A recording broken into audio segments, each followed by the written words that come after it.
अस्सलाम वालेकुम दोस्तों, एएच मोबाइल एंड रेफ्रिजरेशन में आपको खुशामदीद कहता हूं। दोस्तों, आज की इस वीडियो में मैं आपको बताऊंगा कि सैमसंग का जो सैमसंग अकाउंट होता है वो कैसे बाईपास करना है। तो इस मोबाइल को भी एक सैमसंग का अकाउंट लगा हुआ है, यहाँ पे आप देख सकते हैं। तो इसको हम बाईपास करेंगे, ख़त्म करेंगे। कैसे ख़त्म करना है दोस्तों, ये वीडियो आपने एंड तक देखनी है। ठीक हो गया। तो दोस्तों, शुरू करने से पहले आप दोस्तों से गुजारिश है कि अगर आप चैनल पर नए हैं तो चैनल को सब्सक्राइब करके साथ बेल आइकन को दबा लें। और अगर दोस्तों ये वीडियो आप फेसबुक से देख रहे हैं तो इसी वीडियो के ऊपर आपको फेसबुक का फॉलो का बटन नज़र आ रहा होगा, आप फेसबुक को फॉलो कर लें। अब दोस्तों, यहाँ पे ये मेरे पास तो सैमसंग गलेक्सी A30s है, लेकिन ये सारे सैमसंग के लेटेस्ट मॉडल के ऊपर ये काम करेगा। सबसे पहले आपने सेटिंग में जाना है, अबाउट में जाना है और बिल्ड नंबर के ऊपर 7-8 दफ़ा टैप करनी है। और अगर कोई कोड आता है तो कोड दे दें अपना जो स्क्रीन लॉक है। उसके बाद डेवलपर ऑप्शन ऑन हो जाएगा, बैक जाना है और यहाँ पे अबाउट फ़ोन के नीचे डेवलपर ऑप्शंस आ जाएंगे, इसके ऊपर क्लिक करनी है। और आपका OEM ये अनलॉकिंग ये जो ऑप्शन है दोस्तों, कुछ दोस्तों का नहीं आता। अगर नहीं आ रहा तो आप गूगल पे सर्च कर लें कि OEM अनलॉकिंग कैसे शो होता है। ये कुछ दोस्तों का शो नहीं हो रहा होता। आपका अगर शो हो रहा है तो इसको ऑन कर दें। उसके बाद USB डिबगिंग को भी ऑन कर दें और उसके बाद सिंपल फ़ोन को आपने बंद कर देना है दोस्तों, मोबाइल को पावर ऑफ कर देना है।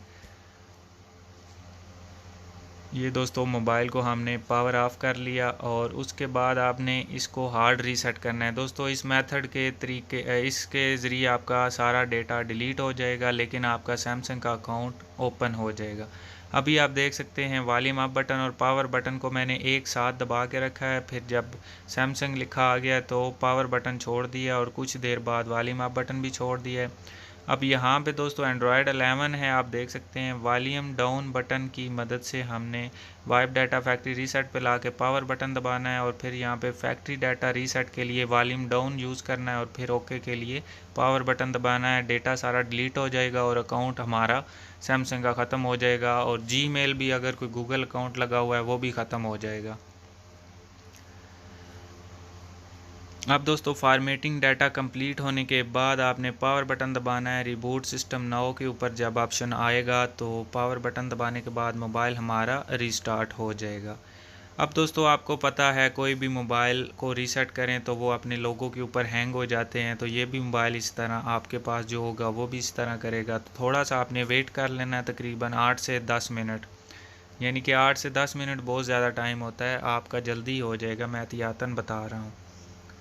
उसके बाद वेलकम मेन्यू पे आ जाएगा। आपने यहाँ पे स्टार्ट का बटन दबा के आगे नेक्स्ट नेक्स्ट करते जाना है। तो मैं पहले लैंग्वेज सेलेक्ट कर लेता हूँ, आप अपनी मर्ज़ी से लैंग्वेज जो भी है वो सिलेक्ट कर लें। उसके बाद स्टार्ट कर लें मोबाइल को और आगे यहाँ पे आई एग्री नेक्स्ट। उसके बाद दोस्तों, यहाँ पे आपने वाईफाई भी देना है, अगर ना भी दें तो कोई मसला नहीं है, क्योंकि वो गूगल अकाउंट के लिए लाजमी होता है। क्योंकि हमने इसका OEM अनलॉकिंग ऑन किया था, अब इस पर कोई भी अकाउंट काम नहीं करेगा। नेक्स्ट करते जाना है इसी तरह। और यहाँ पे दोस्तों मैं इसका पैटर्न फिंगरप्रिंट वगैरह लगा लेता हूँ। अगर आपने नहीं लगाना तो यहाँ पे स्किप कर सकते हैं। तो कंटिन्यू करने के बाद पैटर्न के साथ मैं इसका फिंगरप्रिंट लगाना चाह रहा हूँ, तो इसलिए मैं यहाँ पे इसको पैटर्न दूंगा पहले। ये दोस्तों, मैंने पैटर्न इसका यहाँ पे सेट कर दिया। आप वो फिंगरप्रिंट रेडी होने के लिए थोड़ा सा इंतज़ार करवाएगा।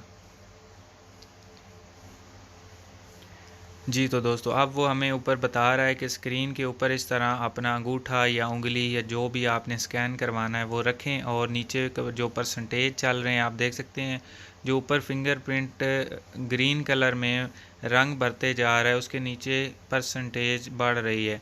तो ये आपने 100% करनी है, इस तरह अंगूठा लगाते जाना है। अगर आप फिंगरप्रिंट लगाना चाहते हैं, अगर आपके फ़ोन में फ़िंगरप्रिंट है तो इस तरह आप लगा सकते हैं, या फिर मैंने आपको बताया था कि अगर आप कोड शोड नहीं लगाना चाहते तो इसको स्किप भी कर सकते हैं। तो ये आलमोस्ट कंप्लीट होने वाला है, अभी 92% हो गया है। और अगर कोई एक ही जगह से 2 दफ़ा आप फिंगरप्रिंट लगाते हैं तो वो कोई एरर आता है। अभी 100% हो गया है, नेक्स्ट कर देते हैं। और उसके बाद दोस्तों यहाँ पे हमसे सैमसंग का अकाउंट मांगेगा अगर आपका हुआ तो। ये आप देख सकते हैं यहाँ पे स्किप का ऑप्शन आ रहा है। अगर आपका स्किप का ऑप्शन नहीं आ रहा तो दोस्तों फिर आपने कोई ना कोई मिस्टेक कर दी है, और उसके बाद स्किप करके हमने अपने फ़ोन को बाईपास कर लेना है। तो दोस्तों कंग्रेचुलेशन, अभी हमारे मोबाइल का सक्सेसफुली सैमसंग का अकाउंट ख़त्म हो गया। तो दोस्तों मैं उम्मीद करता हूँ आज की हमारी वीडियो आपको पसंद आई होगी। अगर पसंद आई हो तो लाइक करें, शेयर करें, सब्सक्राइब करें हमारे चैनल को, और फेसबुक पे हमारा पेज भी फॉलो कर लें। और दोस्तों मिलते हैं अगली वीडियो में एक नए से ट्रिक्स के साथ। तब तक के लिए AH मोबाइल एंड रेफ्रिजरेशन को दीजिए इजाज़त। अल्लाह हाफिज़, अल्लाह निगहबान, पाकिस्तान जिंदाबाद।